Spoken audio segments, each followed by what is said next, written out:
In 2016, director Martin Scorsese and star Andrew Garfield gave the world a prolonged examination of the role of suffering in faith. In 2022, Kentucky Owl gives us the first of two new budget expressions. The film is Silence. The whiskey is the Wiseman Rye. And we'll review them both. This is the Film and Whiskey Podcast.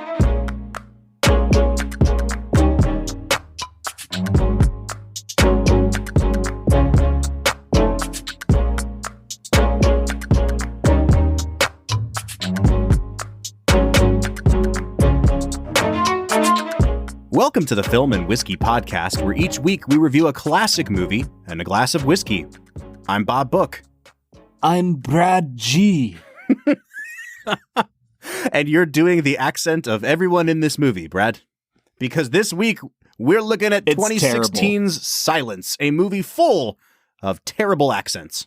Just the worst. And to be clear, I think as I said that, I realized that I might have sounded like I was imitating a Japanese accent. I was not trying to do that. I was trying to joke about the fact that Adam Driver and Liam Neeson and Andrew Garfield cannot do a Portuguese accent to save their lives. Nope, not at all. Not at all. It's so bad. Yeah, let's just get that out of the way now. So, I like this movie a lot, Brad. And yes. obviously, Yep. I think, we've actually been talking about this movie for many years on the podcast because when we first started the show, episode 1 of Film and Whiskey is Goodfellas. And you said on that podcast... Who directed that movie? Right? You said on that podcast that the only Scorsese movie you had seen up to that point was Silence. So, your introduction to Scorsese was perhaps the least stereotypically Scorsese film there is in terms of content and rhythm. Well, it was really funny. So the reason I saw Silence, one of my absolute best friends in the world, Matt Cowman, he lives out in St. Louis. He was visiting me while we were both in seminary. And we were just had a group of friends over because I wanted my friends to meet my buddy that I lived with in Philly. And we were hanging out. We had dinner. We, had a few drinks. And we were like, let's watch a movie. And Matt was like, yeah, I heard about this movie called Silence. It's about these Jesuit missionaries to Japan. I'm really interested in it. I want to watch it. And so everybody in the group was like, well, we're going to let the guest pick the movie. Yikes. I'll just say this. In a group of 8 to 10 people, Silence is not necessarily the movie to watch. Classic party movie, Silence. Followed, you could do a back-to-back viewing and then just throw on Schindler's List right afterwards. Yeah. Rip roller and good times. We were weeping halfway through the movie.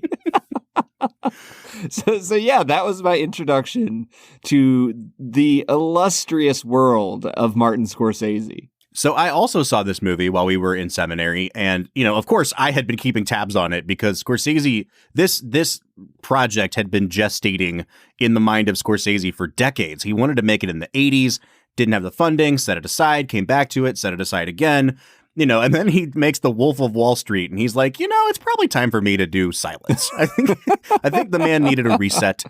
He finally does Silence, and it comes out with just a thud. I don't know what happened. I'm trying to figure out if the studio just decided this is not really going to work. I know that he delivered it at the very last minute, and so it wasn't really an awards contender. It does get nominated for best cinematography, but that's it.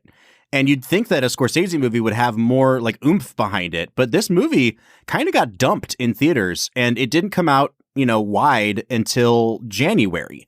And the closest it was playing to us when we lived in Kentucky was Cincinnati. And so I drove an hour and a half to go see this movie, partially because there were a number of people that went to seminary with us that were also familiar with the fact that this movie was coming out. And as seminary bros are wont to do, they already had opinions on the content of the movie, having not seen it. And I was like, for the love of God, I'm going to at least go see this movie before I form my opinion on it. So, like, I knew I was the only person at Asbury Seminary that had driven an hour and a half to go see this movie that was released in like 5 theaters. So it was nice to at least know who was talking out of their butt and who was not. And that's my experience with Silence. First off, I'm okay with not being at seminary anymore, Bob. Dude, me too.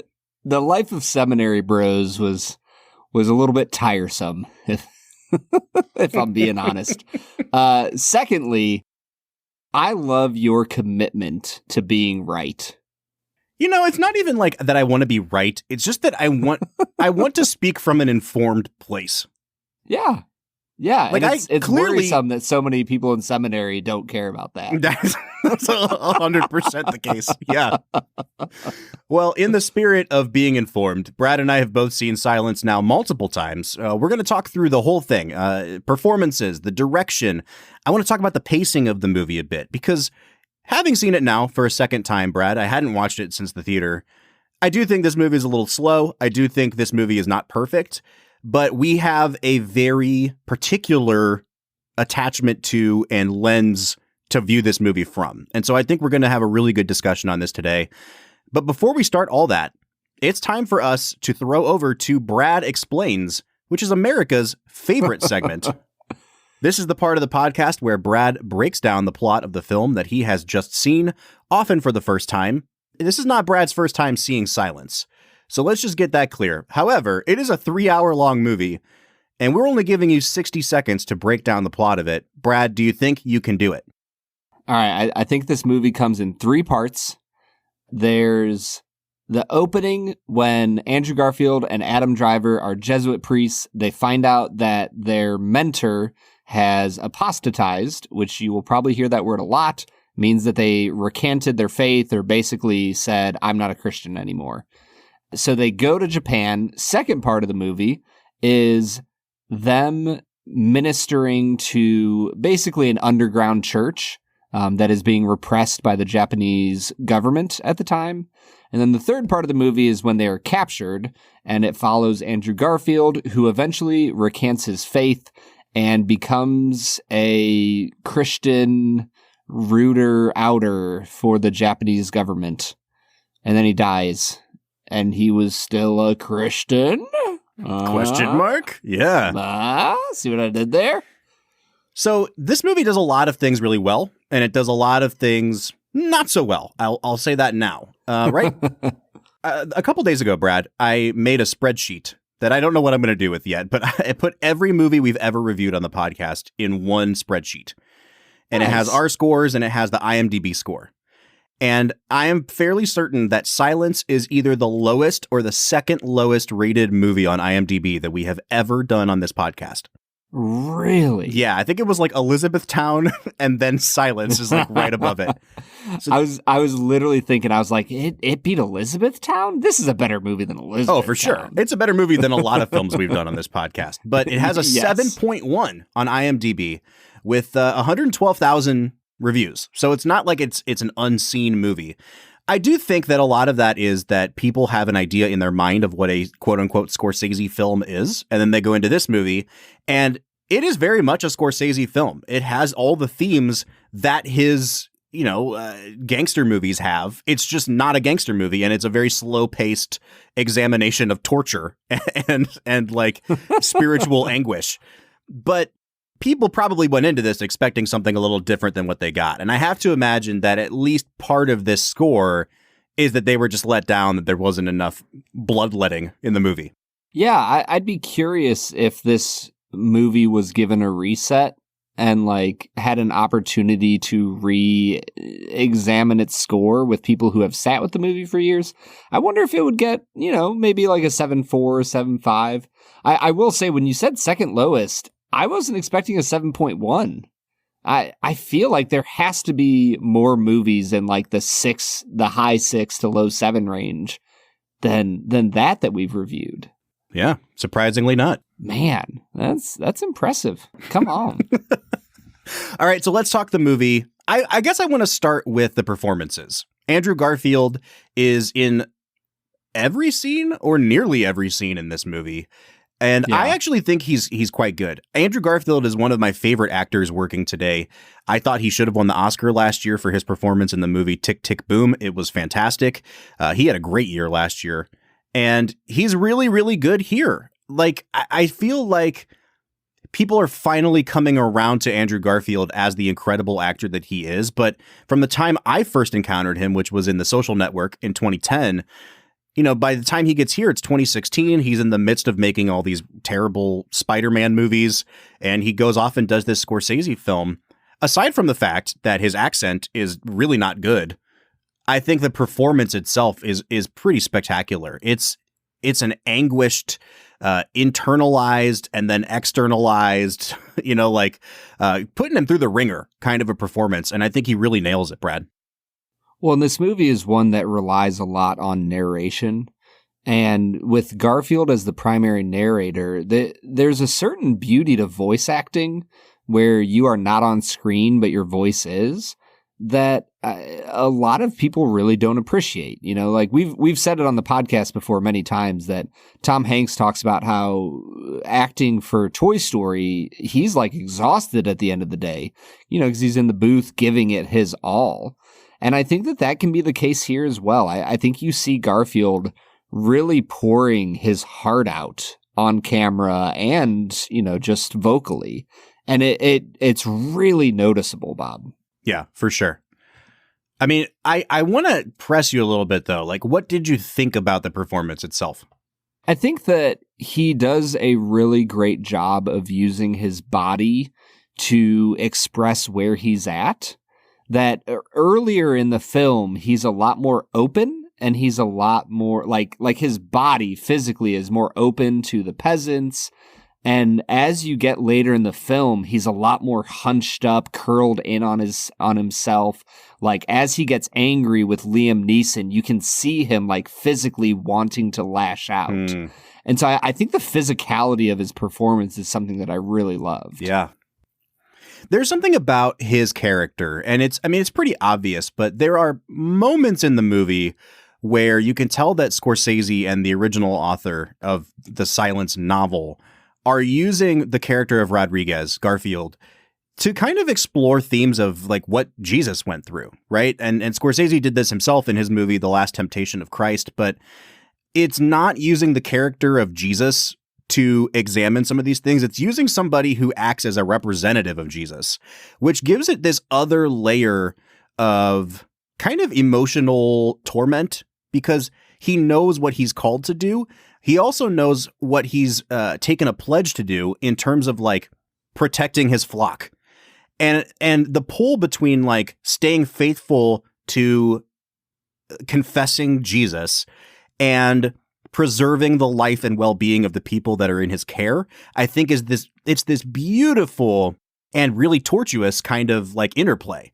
But what I love, what I really like about what they do with his character, like I said, is like they do kind of make him an what's the word? Like an analog for Jesus in a lot of ways, because as he gets closer to what you know is going to be the crisis point where he's going to have to either apostatize or confess, it's very similar to like what I would imagine the story of Jesus is like as he gets closer to the cross. And you have this character who is a very Judas-like character who keeps coming in and keeps betraying him and then keeps crawling back and asking for forgiveness. And you start to see the anger and the resentment rise up inside of Andrew Garfield towards this guy. And it's like, do I do what I know is right, which is to forgive this guy repeatedly? Or do I let my sort of human emotions that are very real and very valid take over?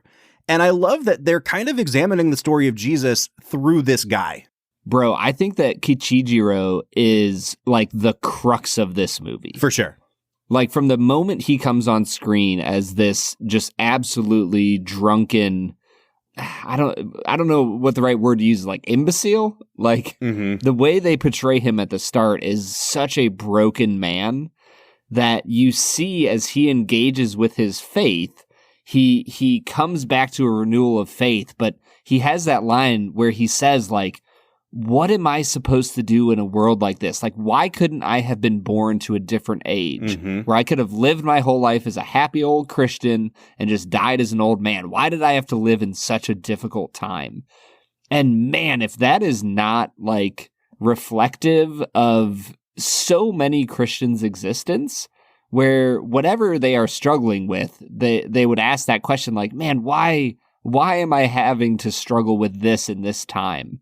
And the way that Andrew Garfield responds to him throughout the movie, it's just heart-wrenching and touching and sad and just all sorts of emotions.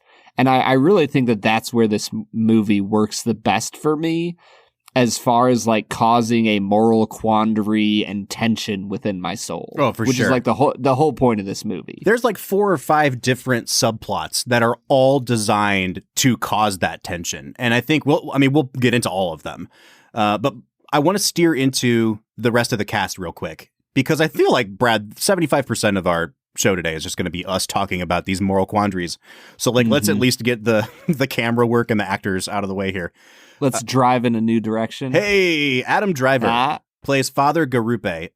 And again, this is Adam Driver coming off of HBO's Girls, when he's finally, like, he's first starting to kind of blow up. This comes out, I think, the year following The Force Awakens, when the rest of the world became aware of who Adam Driver was.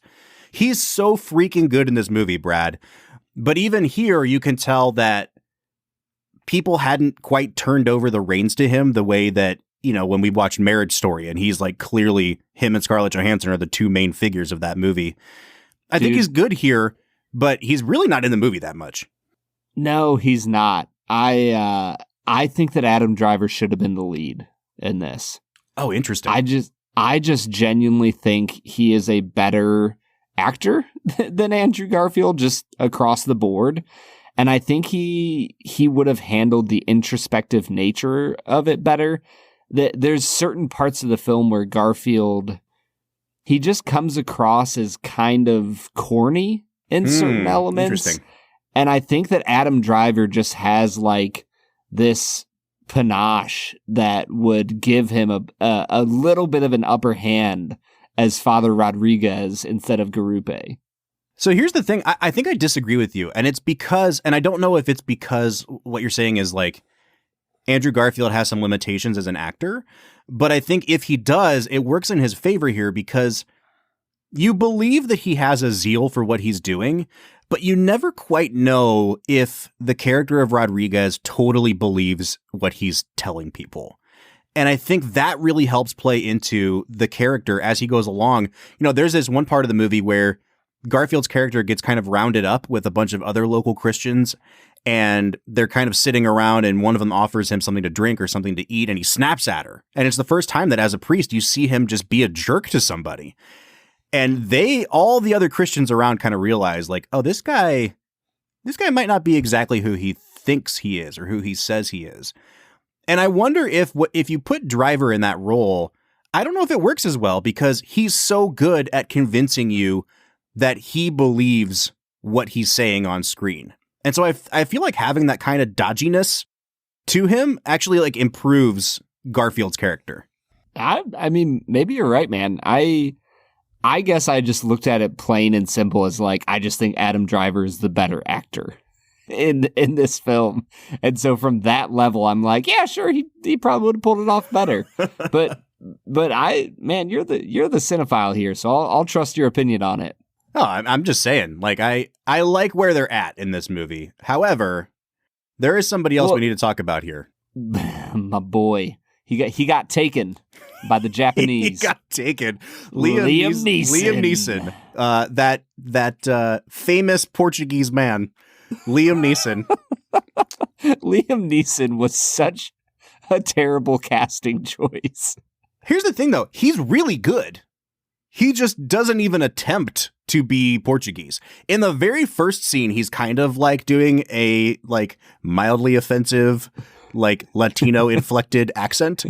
And then Latino adjacent. Right. And then in the second time he shows up, he's like, hey, I'm Irish now. And he just does Liam Neeson.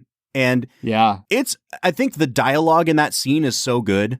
And Neeson does such a good job of presenting it so matter-of-factly that I really love his performance. But you're right, man. Like, literally any actor from Portugal or Spain or surrounding regions probably would have been a little bit of a better choice. Yeah, I think my issue is it's kind of like an Interstellar Matt Damon reveal where I know that you see Liam Neeson early in the film, so you know that he's in the movie, but like you have time with Andrew Garfield and with Adam Driver to get used to them being, Portuguese priests that are going into Japan. Like you spend the whole movie with them. Whereas by the time you get back to Liam Neeson, he's still Liam Neeson. You know what I mean? Like it'd be like if Tom Hanks was in the role. He would still be Tom Hanks at that point of the movie. Like anytime you have a famous actor in a role, in my opinion at least, they need to be in the entire movie because I need a little bit of time to get used to them not just being Matthew McConaughey or Tom Cruise or, whomever. And so when Liam Neeson comes back on screen, I'm just like, oh, he has a special set of skills, and he's also a Jedi Master, and he's also Aslan. He's a big lion, and so I really struggled with the casting choice of Liam Neeson, and I'll agree with you. Like he killed it in his scenes, but yeah, I think they could have gotten somebody a little less famous. All right, so this movie is nominated, like I said, for Best Cinematography. The camera work in this movie is just spectacular. Chef's kiss. I mean, like perfect. Rodrigo Prieto is the cinematographer here. I mean, the color palette, the mist and the fog, and then like the striking kind of more warm and saturated tones when they get in that house where Liam Neeson is staying, just to kind of signify like the luxury that he's living in. I mean, like it's really subtle, but it is framed so every frame in this movie could be like a painting that you hang. It's just beautiful. Yeah, and every single time they like are getting out of a boat and like fighting the shore to get onto land, they just have these beautiful wide like panoramic shots where you can see how little the priests are against this backdrop of Japan. Mm-hmm. And it serves to undergird the purpose of the movie, which is to show Christianity is so small in the face of Japanese power. Mm-hmm. And so I think that the cinematography, like, it lays the foundation for the message of the movie in such a beautiful way. And a lot of movies just don't do that. Yeah. All right, before we go to break, Brad, I want to finish out talking about the qualities of the filmmaking and the film as a film, right? Like we're going to get into the themes and we're going to grapple, I think, a little bit with how do you separate out the filmmaking from what the film is trying to say? And I'll say this, I'm not going to give this movie a 10 out of 10. I don't know if you are, but I do think this movie is flawed. I still really like it. And I think it gets at a lot of things that many movies don't. But if I'm being frank here, it's a 3-hour long movie, or actually it's only like 2 hours and 40 minutes. It feels longer than 3 hours. Yes. I don't know if I could actually pinpoint a scene or scenes that I think should be cut completely. Like it seems like everything has its place here.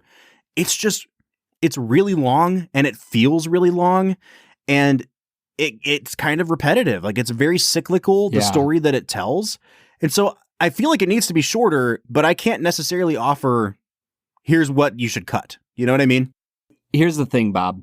This movie feels really long and drawn out.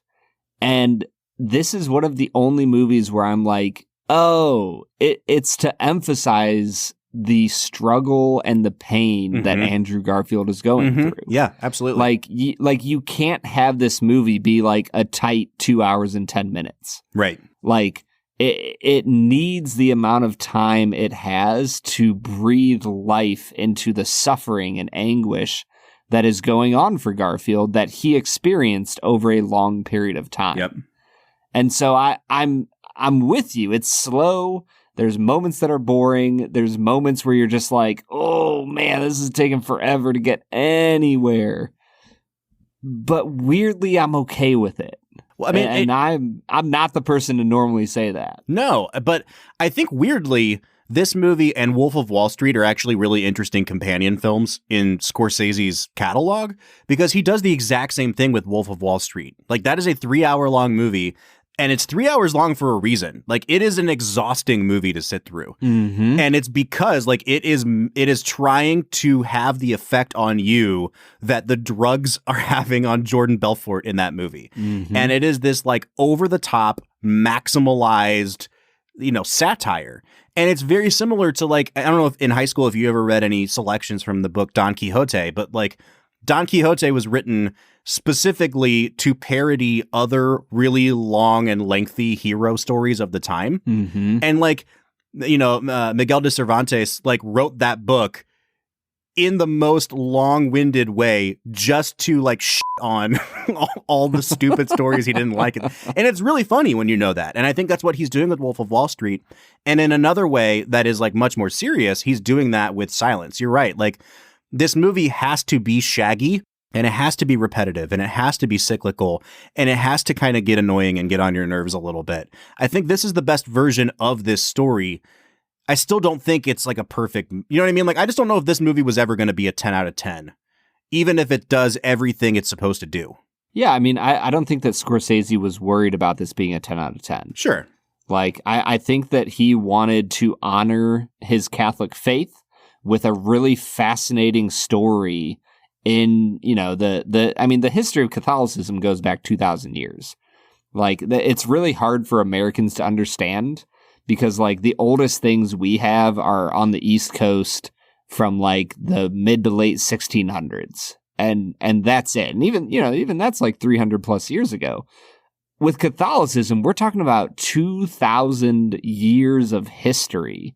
And so for him to, like, take a small little piece of that and examine it with this near 3-hour movie, like, he wasn't trying to make a perfect movie. I think he just really was interested in these big life questions that Catholicism deals with. Like, why do we suffer as humans? What is the point of suffering? Is there a place where suffering is not healthy? Like, Christianity deals with all these questions about, like, suffering for your faith. Well, at what point does it become worthless to suffer for your faith and you're actually suffering for your own pride?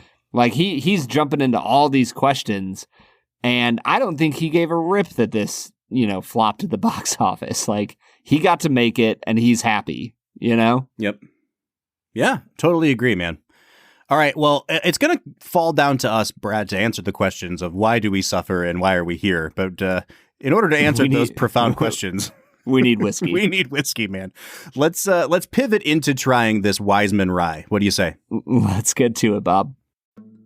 Lately, I've been finding myself pulling whiskeys off the shelf that are consistently unique, ones that tell a good story every time I pop the cork, and I have to say that Doc Swinson's is absolutely top tier when it comes to a fascinating pour. What separates Doc Swinson's from the rest of the pack is their unrelenting goal of always letting the whiskey shine. No matter what whiskey comes through the front door at Doc's, their team of tasters will blend and finish it into something that is deliciously memorable. The beautiful thing about a good blended whiskey is that oftentimes, with proper care and attention, they turn into a whiskey that is truly greater than the sum of their parts. Whether you're trying their alter ego, blender's cut, or exploratory series, you are guaranteed to have a phenomenal experience with Doc Swinson's whiskey. You can find them online at docswhiskey.com. That's DOCS whiskey.com.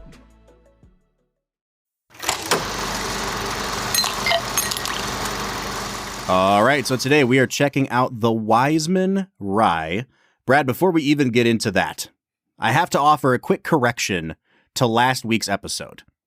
Every now and then we get on a little bit of a spiel and we misspeak. Apparently, I misspoke pretty heavily last week on our Jack Daniels Bonded episode because I've had multiple people write in to tell me, like, hey, you're very wrong about this.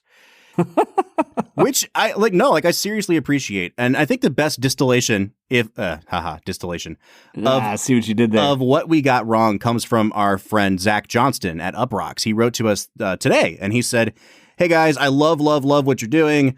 2 quick corrections for the last episode. All Tennessee whiskey is bourbon. It's a subcategory both by definition and legally. So I know that we said, hey, Tennessee whiskey is not bourbon. I said that in part because, like, they tried to position themselves as not bourbon, but it's important to note legally, like by every classification, it is bourbon that has undergone this filtration process that, they talk about in Tennessee. Zach says the rules are literally copied from the bourbon ones, and the legal trade category for Tennessee whiskey is bourbon. It's the same thing, except for that Lincoln County process of sugar maple charcoal filtering. That said, most bourbon is also filtered in one way or another, so the filtering of Tennessee whiskey doesn't disqualify it from being a bourbon. Also, we said that Jack Daniel's Bonded was a completely new product. That's also not entirely true. It was an international product that was kind of sold at like duty-free stores or in airports. So it's just hitting U.S. shelves for the first time, but they launched it as a Jack Daniel's Traveler's exclusive bottled and bond, which has been around since 2018. So Zach and others, thank you for the correction. We really appreciate it. You're just such an arrogant American, Bob, to assume that when whiskey hits the shelves here, it's the first time it's ever hit the shelves. I will say, I'll take the opportunity to say, part of what we do here on the show is we try to present things as the common person, right? And like every once in a while, we'll hear from a PR person and they'll send us a sell sheet and a press release that goes really heavily in detail on the whiskeys that we're drinking. So we have all the information.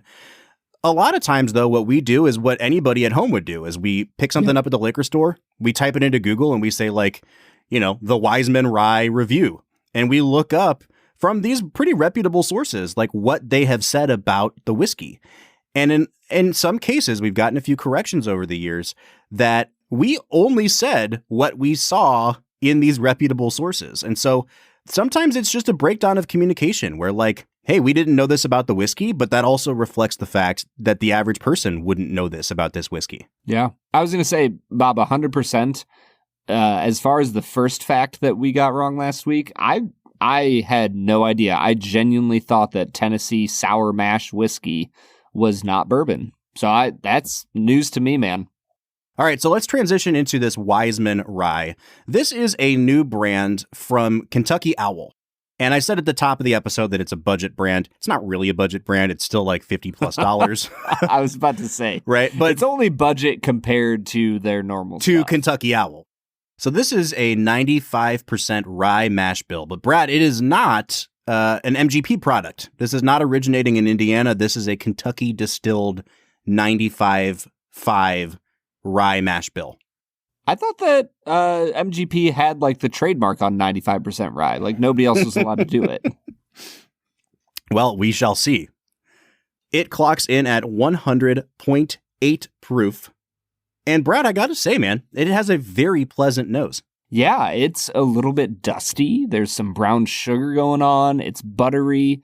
And then like about halfway through the nosing experience, boom, like all that strong rye that you're looking for. I'm pretty impressed with this, Bob. I'm not going to go crazy high, but I'll give it an 8 out of 10. Yeah, I'm going to do the same, Brad. Like, this is a very rye-heavy rye on the nose and really herbaceous. Lots of mint, lots of dill on this one. There's a little bit of caramel kind of underlying it all, and every once in a while you'll get like the barrel notes as well. But for the most part, it smells like walking through a garden. Like, it's really herbaceous. I like it a lot. I'm going to give it an 8 out of 10. Yeah, and I think as you get into the actual palate, it drops off a little bit from the nose, not too far, but for me, I got like a little bit of a raisin flavor, a lot of the rye spice, and some of that brown sugar coming through. And normally whiskeys get oaky kind of on the back end near the finish. This one for me felt oaky almost on the tip of my tongue. So there's definitely some of that wood character coming through here. Yeah, Brad, I'm with you. The flavor is interesting. There's definitely there's like a raisiny note on this, and it's not a sweet one. It almost reminds me kind of like prune juice a little bit. Mm-hmm. I like it, though. It gets a little bit thin on the mouthfeel for me. Like the front half of the palate, it's there. It's a nice kind of honeyed sweetness. You get a lot of that kind of raw rye grain. You get some of that raisin or prune. And then when you go to swallow, it makes itself known, but it's just a very thin kind of back end of the palate into the finish. I'm going to give this a 7 out of 10 on the palate. Yeah, I'm actually right there with you, Bob. I'm going to give it a 7 out of 10 as well. I think that the finish picks up a little bit. For me, that honey really came through on the finish. after I had drank it and swallowed it, sat on my palate for a little bit, and I was like, oh, there's a little bit of honey going on. But the other parts of the finish, lots of oak, lots of really nice, complex rye spices. It almost has a little bit of a clove feel to it. I like the finish. I'll give it a 7.5 out of 10. I can't quite put my finger on which kind of herb this reminds me of most. It's not super minty, but it also doesn't really tip into that dill side too heavily. But after you swallow, there is a lot of, I don't even want to call it graininess, because it's not just rye grain, but there is like an undistinguishable like herb here. Are you picking it up here? Like what is it that I'm getting on the finish here? I honestly don't know, Bob. I didn't get many herbs on this at all. For me, the most unique note throughout was that kind of raisin prune juice. Mm-hmm. So I'm not really getting the herbaceous feel. It definitely doesn't tip into like a bitter oakiness, but it kind of goes a little bit sour. And I think that's why it's reminding me of some sort of herb or plant. I like this still, Brad, but I think the finish is where it kind of starts to go south a little bit for me. I think I'm only going to give it a 6.5 on the finish. Yeah, and that jumps us into balance. Honestly, it's like a pretty well-balanced whiskey. Like, it all around, it has some interesting flavors. It's averagely complex, but like nothing about it really stands out. So I think I'm going to give it a 7 out of 10 on balance. I'm going to go ahead and give it a 7.5. And I will say that this is my second time trying it. I tried it about 2 weeks ago, and it was really delicious when I first popped the cork. Really sweet, almost like a very bourbon-y rye, and I really, really liked that. Now that it's sat for a couple weeks, it has a completely different character to me. And it may just be me. It may be that I ate something different today and that my palate's just thrown off. But this is a very different drinking experience today than it was 2 weeks ago for me.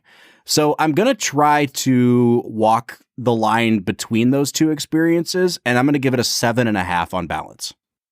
Yeah, and that brings us to our value. Robert, this is a $50 bottle of whiskey, as we mentioned before. Definitely a lot cheaper than other options from Kentucky Owl, but $50 is nothing to sneeze at, man. Yeah, and I actually see that it's selling for like up to $60 in some places, and I would not recommend it at that price. But let's just say $50 as SRP here. I don't think it's a terrible value, and ryes are still kind of slept on in the marketplace, and they're not making enough of them. I would love to see as much variance and availability of different products in the rye world as we do in the bourbon world. So I think I'm more willing to spend $50 on a rye than I am on a bourbon, just because there's not as many things to pick up. That said, I mean, it's not a great value. If this was $35, I'd be like, oh yeah, good value. At $50, I'm just going to give it a 6 out of 10. Yeah, I'm right there with you, Bob. 6 out of 10 on the value. I almost want to give it a 5. I'll stick with a 6. It's a decent value, but honestly, it needs to be like a $38 bottle of whiskey. All right, so Brad, what are you coming out to? I'm at a 35.5. I am at a 35.0, so we're coming out to a 35.25 out of 50, or a 70.5 out of 100. We are just at that point where we would normally start recommending to try or to buy. I would say go ahead and give this a try at the bar. Like, I don't think a pour would cost you that much. It's probably going to be about $10 for a pour. It's decent. Like, it's pretty good. I just don't know if I would say pull the trigger on a $50 bottle of it. Yeah, I think the thing for me is it's not unique enough to make me want to spend $50 or even $10. I don't know. I don't think I'm going to recommend buy or try. Wow. To be honest. I'll recommend try, but not buy. So we have another expression of this coming up next week. It is the Wiseman Bourbon. So we'll give that one a try as we kick off next week's miniseries. But Brad, let's get back into talking about silence. What do you say? Suffering. Today's sponsor is a little bit of a departure from our usual area of expertise, and man, oh man, I was blown away by their product once we received it. I am talking about Manscaped. Now, if you're like me at all, you've probably seen the Manscaped ads and kind of wondered to yourself, like, do I really need like some sort of specialty trimmer to take care of my downstairs business? And I've just got to be honest, I was absolutely wrong. Their trimmer is called the Lawnmower 4.0. And I gotta say, it is the Rolls Royce of trimmers. It's got a ceramic blade that reduces grooming mishaps, a wireless charging base, and an awesome flashlight that keeps things illuminated while you're working. And beyond all that, it's waterproof. This thing is really changing the game when it comes to below-the-belt hygiene. Now, this is just me talking about my experience, but this trimmer really is way beyond anything I've ever used to keep things neat and tidy. You can use our discount code FILMWHISKEY to get 20% off your order and free shipping. Head on over to manscaped.com and use code FILMWHISKEY to get 20% off, free shipping, and you will be well on your way to hygiene heaven. All right, everybody, that was Wiseman Rye, a whiskey that was it was a solid expression of rye, but didn't really have anything that stood out about it, Bob. Yeah, I feel it, man. Yeah. You know what does have something that stands out, Bob? 2 facts and a falsehood. 2 facts and a falsehood. Canada's favorite segment. This is where Brad tries pretty successfully to stump me. I think I'm sitting at 2 and 4 on the season right now. I'll have to go back and check my record, but not off to a good start with this season, Brad. For me, at least. Yeah, it's a little rough for you, man. I would say I'm feeling it for you, but I'm just sitting happy, man. Yeah, you're succeeding over here. You're winning at life right now. I feel great. All right, Brad. Just know that your failure brings me great joy. If that helps. That's the theme of silence. My failure gives you life. Yeah, it does. All right, man. Hit me with these 3 supposed facts, one of which is false. Fact number 1. This is the first film for Adam Driver since Midnight Special, also released in 2016, and he lost over 40 pounds for the role of Garupe. Fact number 2. Daniel Day-Lewis and Liam Neeson replaced each other in projects that were both stuck in development for years. Neeson was supposed to play Abraham Lincoln, and Daniel Day-Lewis was supposed to play Father Ferreira. But when Neeson dropped out of Lincoln, Daniel Day-Lewis replaced him, and later, Neeson was chosen as Father Ferreira. Huh. Fact number 3. Shinya Tsukamoto, who played Mokichi in the film, is a huge fan of Martin Scorsese and immediately applied for the role when the casting call went out. But Scorsese was wildly confused when the application reached his desk because he was questioning if this was really the director of Tetsuo, the Iron Man from 1989 that wanted to act in his film. Wow, I have no idea. I am pretty sure that Adam Driver had 3 or 4 movies come out in 2016. Midnight Special, which is a pretty good movie. And then he had one that was called Patterson. And then he had this one. So I know he lost a ton of weight, but I don't know if you're trying to trick me with this is his first movie since Midnight Special. But unless you're trying to get me on a technicality, I'm going to say 1 is true. 2, I think, is also true because I remember when they were developing the Lincoln Project with Liam Neeson, and then it pivoted over to Daniel Day-Lewis. So 3 seems to me to be the falsehood, but I have no idea. I don't know anything about what you're saying with number 3. So you could be trying to trick me. I'm going to hope that you're not being super nitpicky about number 1 and the movies that Adam Driver made in 2016. And I'm going to say 3 is the falsehood. Yeah, I'm being a little bit nitpicky, Bob. Oh, come on, man. He lost over 60 pounds for the role, and this was not his first movie since Driver since Midnight. Oh, dude, I thought you said you were never going to do it like this when you drafted up your questions. I wasn't. I guess I'll say this. As I was drafting this question, I didn't think I was being super nitpicky. But do we know the order they were filmed in? Maybe this was his first movie since Midnight Special. I don't know about order it was filmed in. Order of release was Driver Since Midnight, Patterson, and then Silence. This seems very nitpicky. I will also say that if he lost over 60 pounds, that also means that he lost over 40 pounds. He still did lose over 40 pounds. That's that correct. Question of how many months have 28 days, and it's all of them. All of them. Yeah. Yep. Yeah, that's somebody asked me the other day, how do you pronounce the capital of Kentucky? Is it Louisville or Louisville? And I told him it's Frankfurt. Yeah. And he was like, you're the first person who ever got that. Everybody else gets it wrong. I don't know if I want to take the L on this, man. Like, I knew what the 3 movies were. I think we should arm wrestle. I think we should leave it up to our patrons. Okay. Let's see what they say. Yeah, I'm in. All right, patrons, man. what are your thoughts? What do you think? Did Brad get me or not? Did I do him dirty? All right, man, let's get back into talking about silence. I think it is time for us to kind of dive into some of the deeper themes here. Brad, I sent you an article before we recorded this, and it was in the New York Times a couple weeks ago. And it was really beautiful. It was a podcast that the New York Times does. And I was reading the transcript of this podcast, and it was an interview with a pastor who had experienced like significant trauma and burnout as a result of pastoring through the pandemic and also through the politicization of America over the last 5 years, 6 years. And there's a quote in that article that I want to read, and I think it's going to kind of frame my take on this movie for the rest of the episode.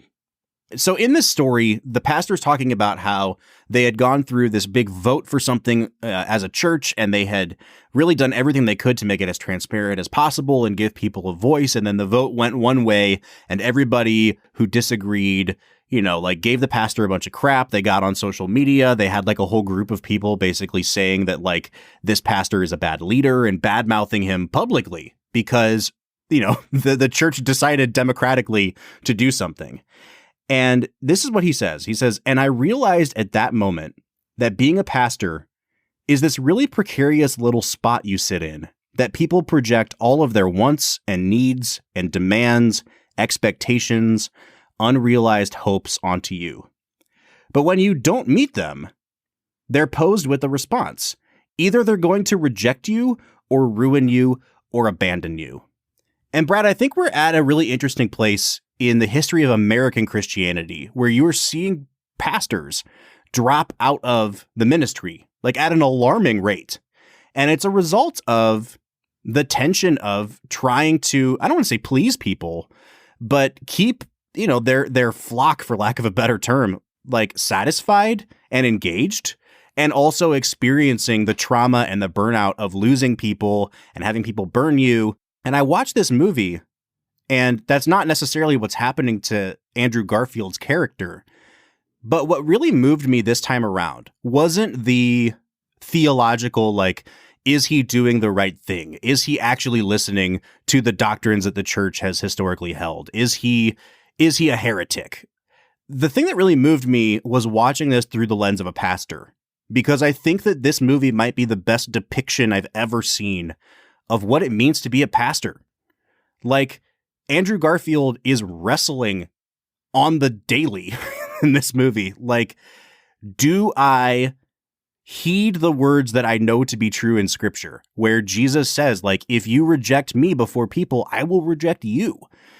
And do I hold people to that standard, even if it means they're going to die? Do I make them go to their death?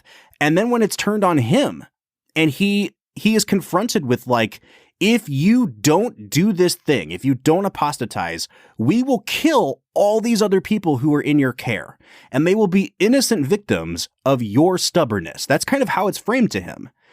And his question is like, how do I care for the people who are under my care, under my supervision as a pastor? When you look at the movie through that lens, whether or not you agree with what Andrew Garfield did, I really think it helps people understand the position that clergy of all faiths, I would say, in America and throughout the world are in.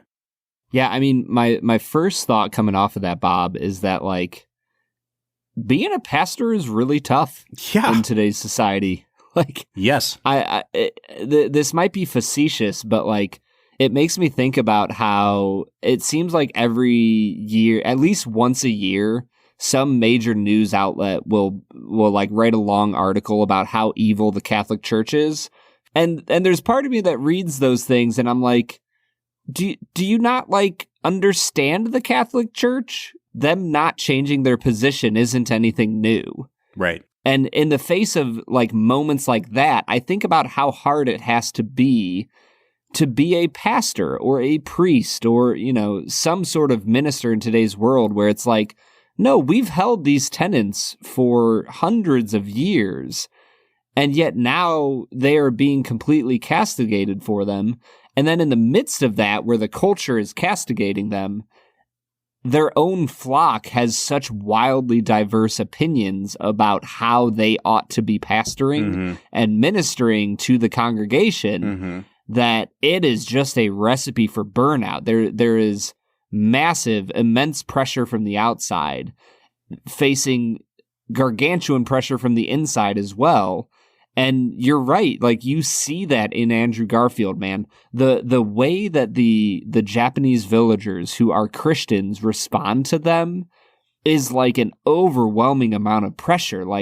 We haven't been able to properly practice the faith in decades because no priests have been here, and now we're able to have our sins forgiven, and now we're able to do all these things. And at first you see Garfield like he's like all about it and energized by it, but by the end of the film he has gone from being energized by the cool parts of being a minister to like the suffering is brutal and I don't know if I can handle this. Yeah, and I mean like Andrew Garfield doesn't have to worry about the kind of trivial things that we have to deal with in the American church of like, am I satisfying people's kind of consumer mentality? But in his, in what he's dealing with, it's amplified. It's turned up to 11 because he's dealing with life and death, literally. And like, what is my job here as a pastor? Is my job to make sure people are following like I don't want to say the letter of the law, but like, orthodoxy and right beliefs? Or is my job to do what I can to protect my flock? And that's ultimately like what the ending of this movie is about when he is confronted with the fumie, with like this very crudely carved image of Jesus and asked to step on it as a way of like stomping on Jesus. And what Scorsese and what Endo, the author of the book, has happened at the end of the story is that he hears the voice of Jesus calling to him and telling him to stomp. Like, this is what I came here for. I came to be stomped on by people. Like, it's okay. Go ahead and do it.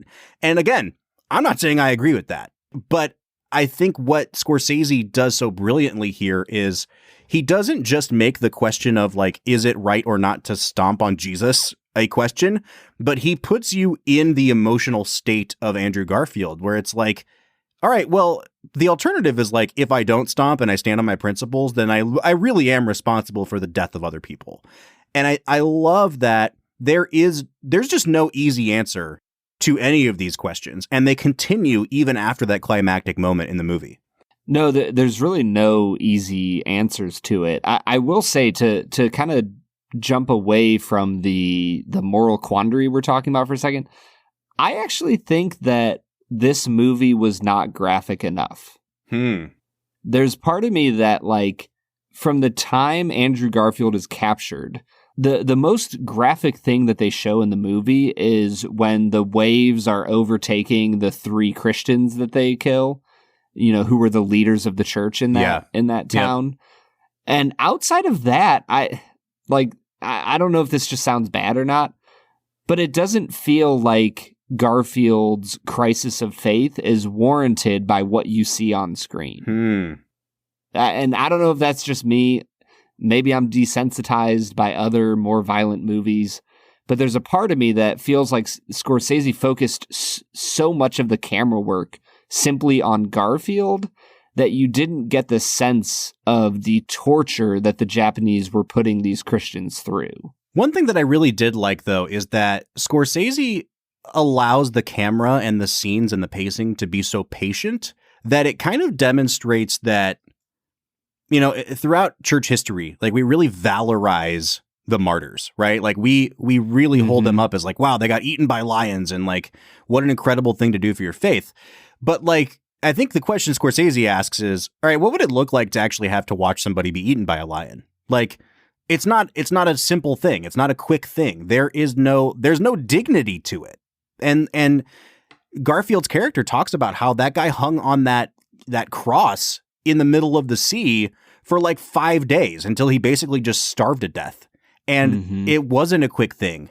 And as much as he wanted it to be a quick thing, it wasn't. And I think because of that, like, no, there's not that much kind of sudden, jarring violence in this movie. But because you see how undignified some of these deaths are, I do think it still has the impact that Scorsese intends it to. Well, and that kind of brings me to my second point. I feel like the big problem that I have with this movie is like how hard Scorsese veers into the realm of gaslighting, where the way he portrays the Japanese is that they are just so manipulative, and they literally just keep telling Andrew Garfield, like, this is your fault that they're dying. This is your fault that they're suffering. And the whole time I'm just sitting there as an audience, like, saying, like, no, you're the one hanging these people upside down and cutting a little thing in their ears so that they don't pass out too quickly. Right, like, right. You're the one putting them out in the ocean to die. Like, there's no suffering that Andrew Garfield is causing to these people. Like, you are causing all the suffering. And for me, that just, I don't know, it took away from the impact of the movie for me. Did you feel like there's anything there? No, not so much, because I feel like every time you can kind of come to a simplistic, and I don't want to call what you're saying simplistic, but like to an easy answer, there's something else in the movie that counters it. You know what I mean? That makes it more complicated. And for me, that thing is when he has that face-to-face with Liam Neeson. And Liam Neeson is basically saying, you know, you think that I'm a heretic and you think that I'm a bad person, but like, how do you know that what you're trying to teach these people is even really taking root? And he walks through kind of the like translational issues that from the very beginning, like we tried to teach people what the Son of God meant and they thought we were talking about the sun in the sky. And then he says, like, I think he goes into like, do you even know what their word for God really means? And it's something, do you remember what it is? Like, I can't. I don't remember at this moment. But it's like something really trivial. And he's basically saying, like, these people were never worshiping God. They were worshiping you. If you want to do the right thing as somebody who is an object of their devotion, then protect them. And that's where I'm like, oh my gosh, this is not even a question of right doctrine or wrong doctrine. This is a question of like, if Liam Neeson's character is actually right about this, what would I do in that situation? And I think that's the thing that really, that I love about this movie. And Scorsese like goes in depth in this in interviews about the movie. He talks about how like his faith has evolved, quote unquote. And a lot of times that just means like, I don't believe what I used to believe. I want to find something that matches what I think should be the case. But for me, at least, what I will say is this. It is really easy to sit in a seminary classroom and learn about like what the right thing to believe is to make a system work. Because if one piece of the system falls apart, the rest of the system doesn't work. And so, you know, it's really, really easy to be like, oh my gosh, that person's a heretic. That person doesn't believe the right thing. I can't believe they're leading people astray with this, and this thought. And then you get out into the real world of like ministering to people and you realize I have not necessarily cracked open my systematic theology book in like 5 years because no one is asking me questions that are specifically related to what my thoughts on like Martin Luther and the response to the Reformation is. But B, like when you start dealing with the intricacies and the complexities of the real world, it's just not as black and white as it is when you're in college. And I think this is like a really good demonstration of me sitting in my like marble tower scoffing at all the feet on the ground who aren't doing it the right way. And then me getting out in the real world and being like, oh yeah, there's a lot tougher decisions at play that I wasn't factoring in. See, I really struggle with that because for me, the scene with Liam Neeson was one of the least convincing scenes of the movie because he talks about how the faith hasn't taken root, that Japan is a swamp and nothing grows here. And I'm like, well, if that's like kind of the message that you're shooting for, then why did you show the faithfulness of the villagers in the outlying villages of the country? Because in my opinion, they are clearly not worshiping Garupe and Rodriguez. Like their faith would have dissipated long ago if they were just worshiping a priest. Mm-hmm. Like their faith is real and genuine. And so for me, like, the position of the Japanese government and of Liam Neeson just feels patently wrong. Like, it is not true. It feels like, no, they just didn't like Christianity, so they are trying to stomp it out. For me, I never once in the movie got a sense of moral quandary of like, well, maybe the Japanese are right and it's a swamp and it can't grow. It's like, no, it very obviously grew. Yeah. And you stomped it out. Oh, I agree. I think that, but what I really like about it though is that, do you remember when we did Do the Right Thing? And a lot of what we said was like, nobody really does the right thing in that movie. Mm-hmm. It's kind of the same way here, except almost the inverse, where I think everybody has some bit of truth to what they're saying, but I can't trust anyone 100% in this movie. And when it comes to Garfield's character, like at the end of the movie, he apostatizes and you're like, oh man, he did it. And at first you're like, well, at least I kind of understand why he did it. And then they go into this really extended epilogue. And to your point about Scorsese, the dude knows how to do movie endings. The last 25 minutes of this movie are the best part. They're like the exact opposite of the Return of the King ending. It's like the same. It keeps going on and on and on, but it just gets more and more depressing instead of more and more happy. And more gray. Like there's more questions that arise. And the great thing about it is he doesn't dwell on any one of these scenes long enough for you to really like grapple with them. He's just like, and then this happened and that complicates things. And then this happened and this complicates things. And you find out that Andrew Garfield for, decades and decades basically ends up working for the Japanese government alongside Liam Neeson in like sniffing out Christian stuff and like throwing other Christians under the bus. But then every once in a while, you'll see that he kind of still believes this and he's smuggling an artifact here or there to Kichijiro or to the Japanese church. Is he still a Christian? Is he not still a Christian? Does he think that this is the best way to be a Christian by like publicly denying and then working in the background? But then he'll do something that seems so egregious that you're like, he can't really be a Christian. And man, I don't agree with most of what Andrew Garfield does at the end of this movie, but the questions still remain. Like, what is a Christian? Can you be a Christian while publicly denying that you're a Christian? It goes all the way back to the question of Peter denying Jesus 3 times. Do you have to be reconciled? Do you have to be restored publicly? Can you, with your final breath, like Andrew Garfield, like still be clinging to that cross and be considered a Christian? It's such a good ending to this movie, and it's questions that we'll never really be able to answer. Yeah, but even with Peter, man, he said, like, Satan has asked to sift you like wheat, but when you have turned back, strengthen your brothers. And, like, Peter spends the rest of his life strengthening the brothers. Yeah. And I'm pretty sure he's the one that gets, or is it him or John that gets crucified upside down? That was John. No, John. No, yeah. That was Peter. John dies of old age on Patmos. That's right. Yeah. So, like, I don't know. I really struggle with the ending of this film. To me, it feels like maybe this is putting something on Scorsese that's not there. But it feels like the last 20 minutes of this movie are where Scorsese feels like he's at in his life. I agree. It's definitely like, it's almost like wish fulfillment. Mm-hmm. You know what I mean? And I found out in researching it too, that like that last moment of Rodriguez holding onto that cross in the barrel that's being burnt, that's a Scorsese insertion. Like that's not in the original text at all. Yeah. And I think it's very telling that Scorsese still wants to be able to believe that Rodriguez is a Christian and that he can hold these things near and dear to his heart while publicly denying them. And you're 100% right. I think it says more about Scorsese than it says about even the characters in the movie. Yeah, and that's the struggle I have with this film. I don't know. I've been reading C.S. Lewis lately and reading a set of his essays in a book called The Way to Glory. And in this one essay, well, I mean, it was a speech that he gave in the middle of World War II.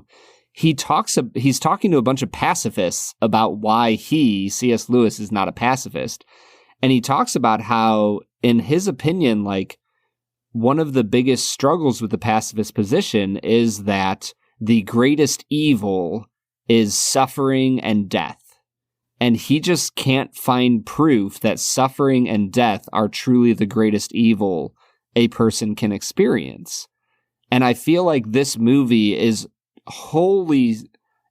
completely based on this question of like, is suffering and death the worst thing that can happen to a person?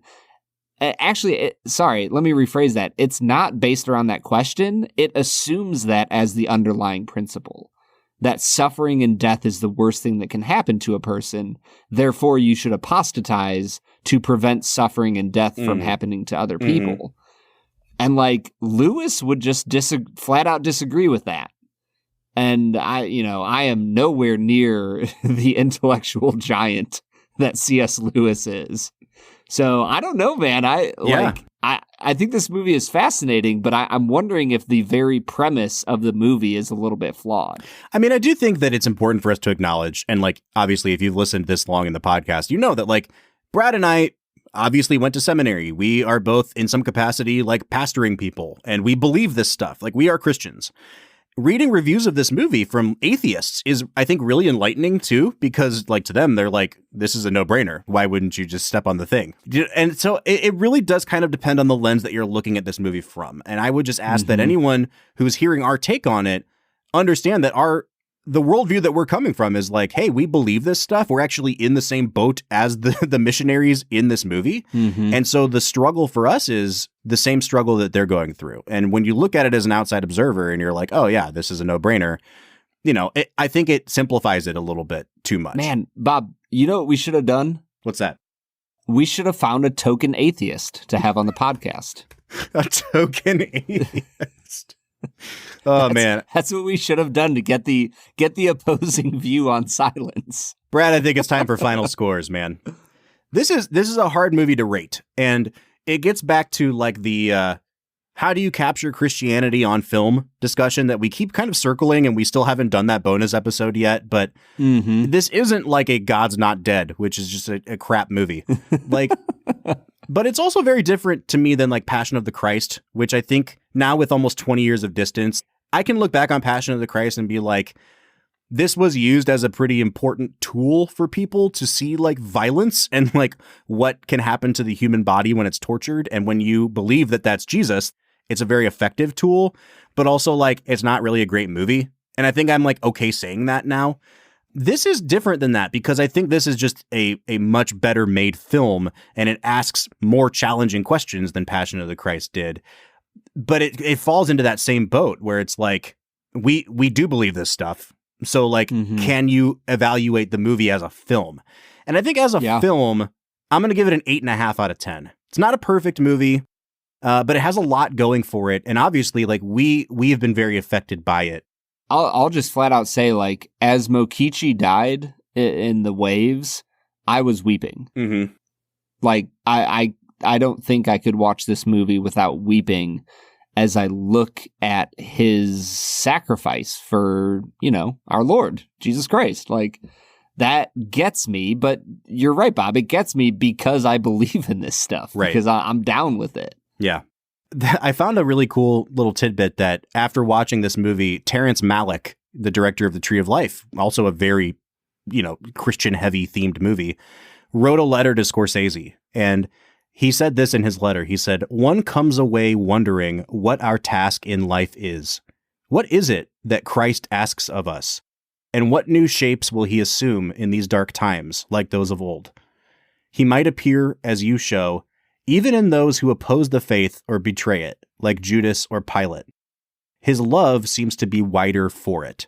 And, he's calling back to the character of Kichijiro. But I just love that Malick is even struggling with, like, I saw this movie, I don't know what to make, like, what is Jesus actually asking us to do? And that's the point of the movie.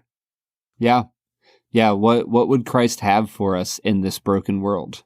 And that's a really hard question, Bob. As you said, like jumping into the real world of ministering to people and caring for them in times of struggle and darkness and brokenness. The question, like, what does Jesus have for me in this? What would he have me do? what kind of a person would he have me be? That's a really hard question, and it's a really important one to struggle with for anyone who considers themselves a follower of Christ.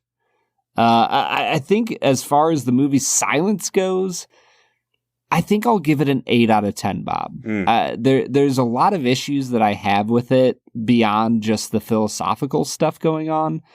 It is wildly slow paced, and I like that it does that, but it's still slow, and I'm going to dock it a little bit for that. I wish that Adam Driver was the lead. I wish that they had good accents. There's definitely a few things going on here, but overall, it's still Scorsese. Scorsese is just like the master of the mic drop. Like, he hits the end of his movie, drops the mic, and is like, yeah, think about that for the next 3 months. Right. Like, he does that with every movie. He does it with Silence. So it's still an incredibly well-made film. Just not my favorite Scorsese, but still really good.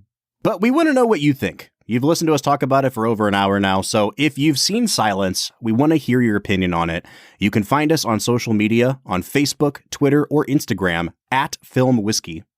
Or you can jump onto our Discord. We are on there every single day talking about movies, whiskey, cigars, all sorts of things. You can join us by clicking the link at the end of every one of our show notes. All right, next week we are really steering out of this kind of conversation, and we're steering into the world of filmmaker Edgar Wright. We're going to do 3 movies by him, kicking off with his 2004 classic, Shaun of the Dead. Brad, I'm really excited for that one. Cannot wait to talk about that movie. But until then, I'm Bob Book. I'm Brad G.